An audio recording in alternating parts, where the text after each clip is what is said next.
اولاد نیک ہونا تو وارے نہیں آ رہے ہیں. ہاں قبر میں قیامت تک آپ کو یہ سمجھیے برکتیں ہی برکتیں ہیں. بیٹا دعائیں کرنے والا ہو, بیٹی دعائیں کرنے والی ہو, عبادت کرنے والی ہو, لیکن ہم کہتے ہیں نہیں فلاں یونیورسٹی میں پڑھ لے گا نا تو بڑا ڈپلوما مل جائے گا, بڑی سرٹیفکیٹ. ہمیں یہ فکر ضرور ہے کہ میرا بیٹا جناب یہ تعلیم حاصل کر لے. نہ قرآن سکھاتے ہیں, نہ نماز سکھاتے ہیں, نہ دین سکھاتے ہیں. اور خدا کی قسم جس کی اولاد نیک ہے, میں سمجھتا ہوں دنیا کی سب سے بڑی دولت جو ہے نا, ہم سمجھتے پیسہ ہے, ہم سمجھتے دنیا میں جناب میرا نام ہو گیا. آپ کے پاس اربوں روپے ہیں, اگر اولاد نافرمان ہے نا تو آپ کو اندازہ ہی نہیں کہ دکھ کیا ہے. پوچھو ان ماں باپ سے جن کی اولاد نافرمان ہے, جو ماں باپ کی عزت نہیں کرتی, جو ماں باپ کو دیکھ کر رو رہے ہوتے ہیں. پیسے بہت ہیں مگر بیٹا ان کے سامنے جو ہے ان کے اونچی آواز میں بات کرتا ہے, ماں باپ کا ادب نہیں کرتا.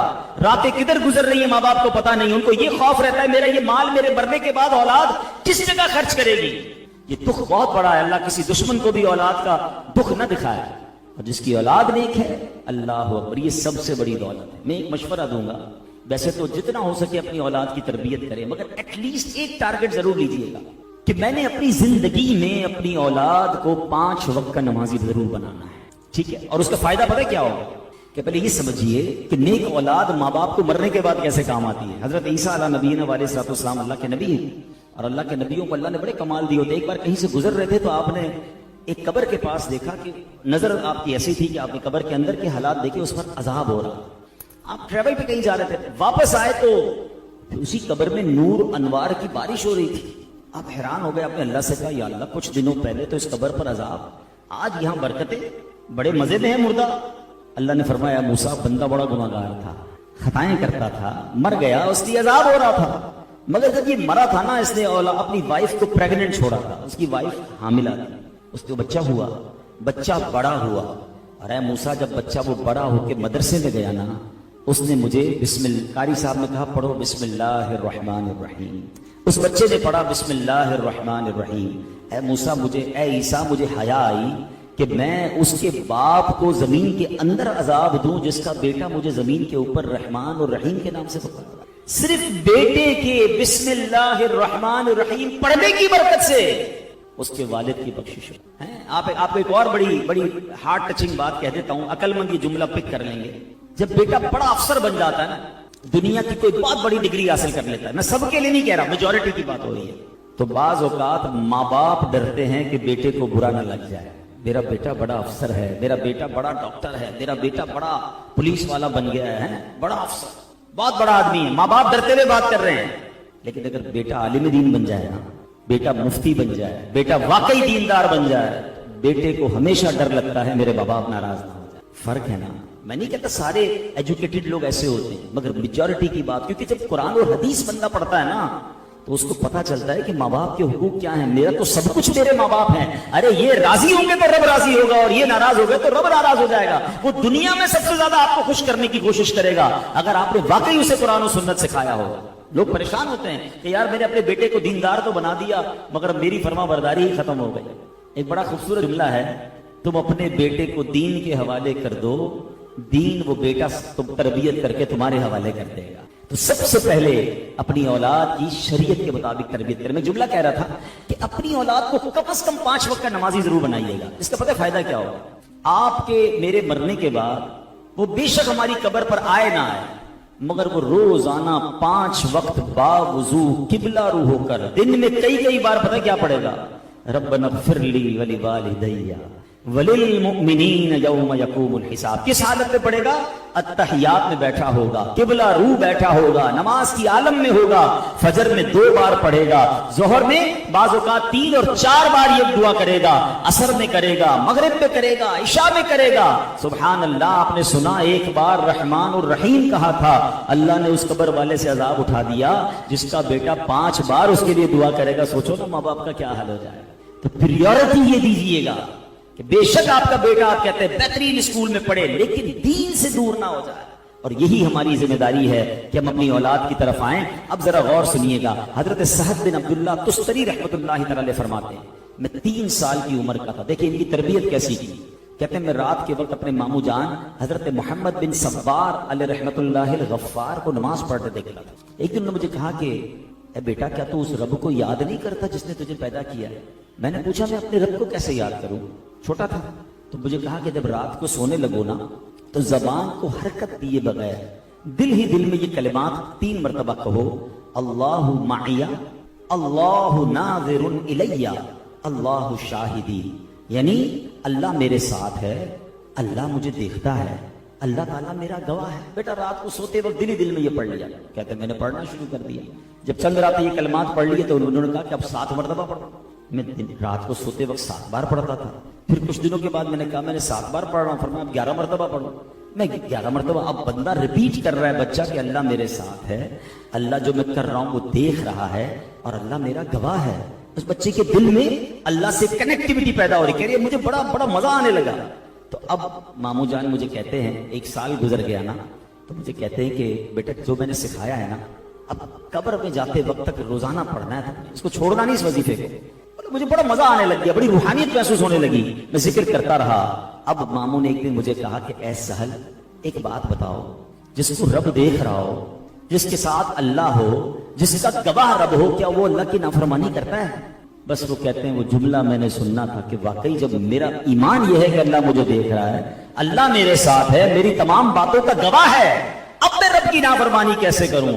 اللہ اکبر۔ حضرت سہد نے اب وہ عبادتیں کرنا شروع کی کہ اب اللہ کے بہت بڑے ولی بن گئے۔ Look at the way of training, کہ بچے کو یہ احساس دلانا ہے اللہ دیکھ رہا ہے، اللہ سے محبت سکھانی ہے۔ مجھے حضرت عبداللہ بن حرب رحمۃ اللہ تعالی علیہ کا نام تھا، ان کا واقعہ یاد آیا کہ وہ اپنے بچوں کو کیا سکھایا انہوں نے؟ توکل۔ ہمارے یہاں یہ بڑا پرابلم ہے، ہم چھوٹے سے بچے کو سکھاتے ہیں بیٹا دیکھو پیسے ہوں گے تو کام ہوگا دنیا کا، چھوٹی عمر سے اس کو اسباب کے پیچھے لگاتے، تعلیم نہیں ہوگی تو ترقی نہیں کرے گا، دنیا میں سورسز نہیں ہوں گے تو تیرا کام نہیں بنے گا، اچھا بڑے لوگوں میں اٹھا بیٹھا کر۔ یقیناً اسباب بڑی چیز ہوتی ہیں، مگر اصل خالق اسباب مالک ہے۔ اس کو یہ کب سکھاؤ گے کہ بیٹا دنیا بھر کی دولت ہوئی اور رب راضی نہ ہوا تو تیرا کوئی کام سیدھا نہ ہوگا، پہلے رب کو راضی کرنا۔ دنیا کے سارے بڑے لوگوں سے تیرا رابطہ ہے، اگر رب تجھ سے ناراض ہے تو تیری زندگی میں کوئی ترقی نہیں ہونی، اللہ کو راضی کرنا پہلے ضروری ہے۔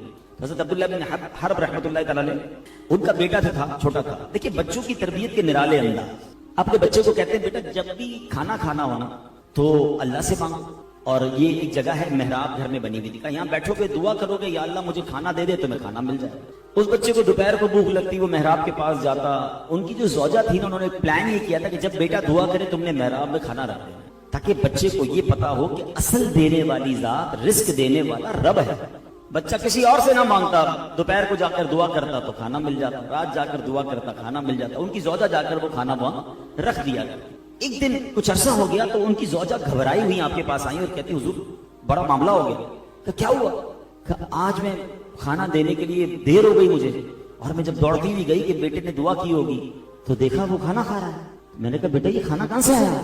کہا اللہ کی طرف سے آیا، روزی تو اللہ کی طرف سے آتا ہے، تو کھانا اس کو کس نے دیا؟ میں نے تو دیا ہی نہیں۔ تو وہ بزرگ فرماتے ہیں بس مجھے اسی دن کا انتظار تھا، اب تمہیں کھانا دینے کی ضرورت نہیں، اب اس کو غیب کے خزانوں سے خود عطا کر دیا جائے گا۔ یعنی اس کا کنیکشن وہ بن گیا اللہ سے، اس کا بھروسہ وہ بن گیا کہ اب اس کی غیب سے مدد ہونا شروع۔ آج ہم ڈیلیبریٹلی یا انڈیلیبریٹلی، یا تو جانتے ہوئے یا بغیر جانتے ہوئے اپنے بچوں کو سخاوت سے دور کر رہے ہیں، اپنے بچوں کو توکل سے دور کر رہے ہیں، اپنے بچوں کو بزدل بنا رہے ہیں۔ اللہ پر بھروسہ کب سکھاؤ گے؟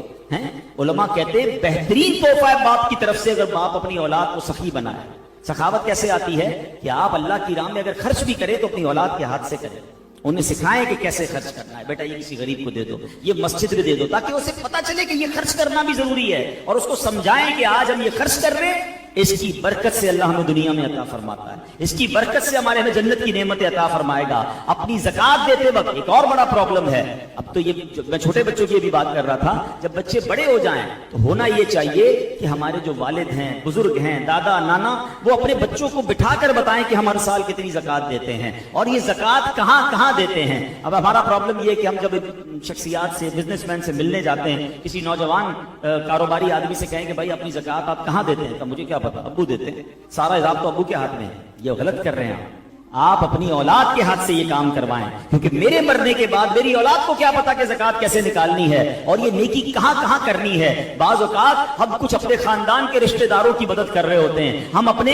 جناب کچھ ایسے سنی ادارے ہوتے ہیں جن کی مدد کر رہے ہوتے ہیں، مگر اپنی اولاد کو نہیں بتاتے، اور ہمیں ایسا پتا چلتا ہے کہ جب والد کا انتقال ہوا تو اولاد کو تو پتہ ہی نہیں ہے کہ ابو کہاں کہاں وہ نیکی کے کام کرتے تھے، یہاں تک کہ والد کے دوست اور رشتہ دار بیچارے پریشان ہو جاتے ہیں کہ جناب اس کا انتقال ہو گیا، وہ ہماری مدد کرنے والا کوئی نہیں۔ لیکن اگر آپ یہی کام اپنے بچوں کے سامنے یا انہی کے ذریعے یہ کرواتے رہتے تو آپ دنیا سے چلے جائیں گے، آپ کی نیکی باقی رہے گی۔ تو عقل مند وہ ہوتا ہے جو اپنے بچوں کو اپنی زندگی میں ہی نیکی کے کاموں میں آگے بڑھائے اور ان کی تربیت کرے۔ مگر حال یہ ہے میرے پیارے اسلامی بھائیوں کہ آج اولاد کی دانستہ یا غیر دانستہ غلط کاموں کی تربیت ہو رہی ہے۔ باپ بیٹے کے سامنے جھوٹ بول رہا ہے، وہ کیسے امید کرتا ہے کہ یہ بیٹا سچ بولے گا؟ بیٹا چھوٹا ہے، گھر میں فون آیا، والد کہتا ہے بیٹا فون اٹھا کے کہہ دو ابو سو رہے ہیں۔ اب بچہ تو دیکھ رہا ہے نا ابو جاگ رہے ہیں، اب آپ اس بچے کی تربیت کر رہے ہیں کہ جب موڈ ہو جھوٹ بول دیا کرو۔ وہ آج آپ کے سامنے کہہ دے گا ابو سو رہے ہیں، مگر کل یہی بڑا ہو کر آپ کے سامنے بھی جھوٹ بول رہا ہو، آپ کو بھی گھما رہا ہوگا۔ آپ کہیں گے بیٹا کدھر ہو،